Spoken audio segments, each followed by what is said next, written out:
स्त्री जब गर्भवती होती है तो उसके गर्भ में पिता का तेज जाता, मां के रज से मिलके वह कलल बन जाता है। 10 दिन में बच्चा बेर की तरह होता है, 1 माह में बच्चे का सिर बनता है। दूसरे माह में जब स्त्री गर्भवती होती है, ये तब का मेडिकल साइंस है। स्त्री जब गर्भवती होती है तो जब गर्भ का दूसरा महीना स्टार्ट होता है तो आपके बच्चे के हाथ पांव निकलने स्टार्ट हो जाते हैं। और जब तीसरा महीना चालू हो जाता गर्भवती स्त्री का तो तीसरे महीने योनि बनती है कि ये लड़का है कि लड़की है।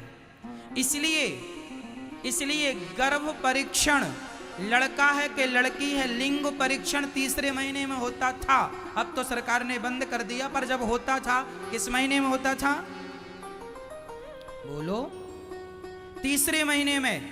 साइंस को, मेडिकल साइंस को ये बात अभी पता चली है, ज्यादा से ज्यादा इस बात को 20 साल हुआ है। ये टेक्नोलॉजी बहुत पुरानी नहीं है, मैं आपको बता दूं। स्त्री के पेट में बेटा है कि बेटी आजकल पता लगा लेते हैं डॉक्टर लोग, पर ये टेक्नोलॉजी कितनी पुरानी है? भारत में इस टेक्नोलॉजी को आए ज्यादा से ज्यादा 20 साल हुआ। हाँ या ना? और 40 साल ले लो, चलो अमेरिका जापान में और पहले आ गई होगी तो चलो मैं 50 साल का 100 साल पहले आई, चलो आई नहीं है पर फिर भी मैं आपको हिसाब रखता हूं 100 साल पहले यदि ये टेक्नोलॉजी आई। पर सुनना, तीसरे महीने ही स्त्री का गर्भ परीक्षण होता है कि लड़का है कि लड़की। क्यों? क्योंकि तीसरे महीने में उसका लिंग तैयार होता है, स्त्री और पुरुष का छिद्र तैयार होता है। सोचो, ये बात डॉक्टरों को अभी पता लगी। हमारे वेद पुराण में ये बात हजारों साल पहले कपिल भगवान ने माता देवहूति को बता दी कि तीसरे महीने में वो स्त्री है कि पुरुष है, ये तैयारी होती है तीसरे महीने में। ये बात हजारों साल पहले ये भागवत में लिखा है। ये पूरा मेडिकल साइंस लिखा पड़ा है। तीसरे महीने क्या बनता है? चौथे महीने में, चौथा महीना होते ही बच्चे के शरीर पुष्ट होने लगता है। 5वां महीना लगते ही बच्चे को भूख और प्यास लगने लगती है। इसलिए बच्चा 5वें महीने पर माँ को लात मारता है। पेट में ऐसा माँ को एहसास होता है कि लात मार रहा, वो भूख से कभी छटपटाता है, यहां वहां जाता है।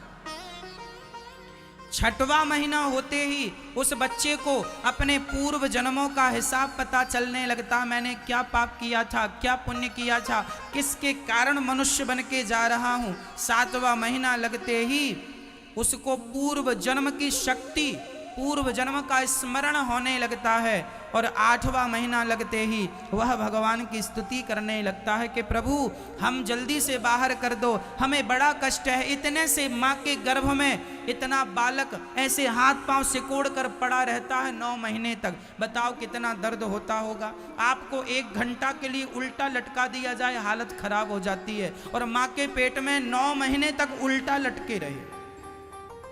कहाँ लटके रहे? मलमूत्र के गड्ढे में। कोई अमृत नहीं भरा मलमूत्र के सिवा। कई बार डॉक्टर कहता है बच्चे के पेट में पानी चला गया। कौन सा पानी? मलमूत्र चला जाता है। गर्भ में जो मलमूत्र, वो तुम मलमूत्र में पले हो। हाँ, मलमूत्र के गड्ढे में रहे हो और आज यहां बड़ी बड़ी बातें बता रहे हो। भूल गए अपने दिन? 9 माह तुम कहां गुजार के आए हो और कितना कष्ट तुमने सहा है। गोस्वामी तुलसीदास जी लिख रहे हैं, जन्मत मरत दुसह दुख होई। जन्म लेने के समय और मृत्यु के समय बड़ा कष्ट होता है, लेकिन आदमी सब भूल जाता है। थोड़ा सा प्यार पा गया, परिवार पा गया, पत्नी पा गया, पुत्र पा गया, इसकी मिठास में सब भूल गया और आज उलझा हुआ प्राणी बैठा हुआ है। एक कुत्ता था, एक घर में गया, खड़ा हो गया। उसे लगा मालकिन निकलेगी रोटी देगी, पर मालकिन निकल के एक लाठी जमाती। दूसरे घर गया, वहां भी लाठी। तीसरे घर गया, वहां भी लाठी मिली। चौथे घर गया तो वहां एक रोटी का टुकड़ा मिल गया। पूंछ हिलाकर कुत्ता रोटी खाने लगा। एक महात्मा जी देख रहे थे तो संत ने कुत्ते से कहा, क्यों अब बता कल आएगा रोटी मांगने? कुत्ता बोला आऊंगा। संत बोले तीन घर में तुझे डंडे पड़े, लाठियां पड़ी भूल गया। कुत्ता बोला तीन घर में लाठी पड़ी तो क्या हुआ, चौथे घर में रोटी भी तो मिली। चौथे घर का टुकड़ा पाकर वह तीन घर की लाठियां भूल गया। उसी प्रकार भगवान भी पेट में, मां के पेट में बहुत कोड़े पड़ते हैं। इसलिए जब बच्चा पैदा होता है ना, तो देखा होगा बच्चे की पीठ पर पीछे नील पड़ा होता है। हाँ या ना? कहो जी। नवजात बच्चे को देखना, उसकी पीठ बिल्कुल नील, ऐसा लगता कोई बहुत मारा हो इसे। और सच्ची पिटाई पड़ती है, भगवान के कोड़े पड़ते हैं, खूब पिटाई लगती है। जा रहा है, भूल मत जाना हमें, खूब भगवान से, भगवान नहीं भूलेंगे आपको, खूब याद रखेंगे, दिन रात आपका ही चिंतन करेंगे। लेकिन कुत्ते की तरह हालत है। तीन घर की लाठियां इसलिए भूल गया, चौथे घर में रोटी का टुकड़ा क्या मिल गया, तुम्हें पत्नी पुत्र का जरा सा प्यार क्या मिल गया, वो माँ के पेट की सारी पीड़ा तुम भूल गए, जन्म लेने का वो सारा दर्द भूल गए, क्योंकि जरा सा प्यार क्या मिल गया। इसलिए कहता हूं ये संसार का प्यार, यही माया है, ये सबको उलझा के रखा है। सब उलझे पड़े हैं, कितना भी समझा दो, कितना भी बता दो, पर लोग चलते अपने ही ढंग से। सबको पता है, आप लोग सब जानते हैं कि ये कोई अपना नहीं है, संगी साथी, ना बेटा ना बेटी, ना पत्नी ना पति, ना रिश्तेदार ना जमाना, कोई अपना नहीं है। फिर भी तो मर किन के लिए रहे हो? इन्हीं के लिए। ये मेरे हैं, ये मेरे हैं। कितनी बार तो तुम्हें समझाया कि ये कोई तुम्हारे नहीं है, भगवान तुम्हारे हैं।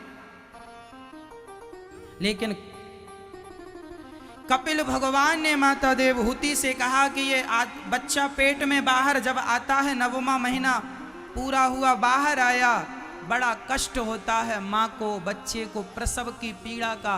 और यहाँ आता है और यहाँ आकर संसार को देखकर धीरे धीरे भगवान से किया प्रॉमिस, वादा, सब भूल गया, सब भूल गया, कुछ भी याद नहीं रहा, कुछ भी। कुत्ते को डंडे पड़े, रोटी क्या मिल गई, सब भूल गया।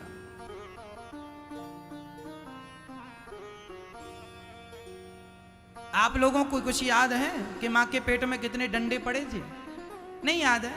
क्यों याद नहीं है? क्योंकि संसार का प्यार मिल गया,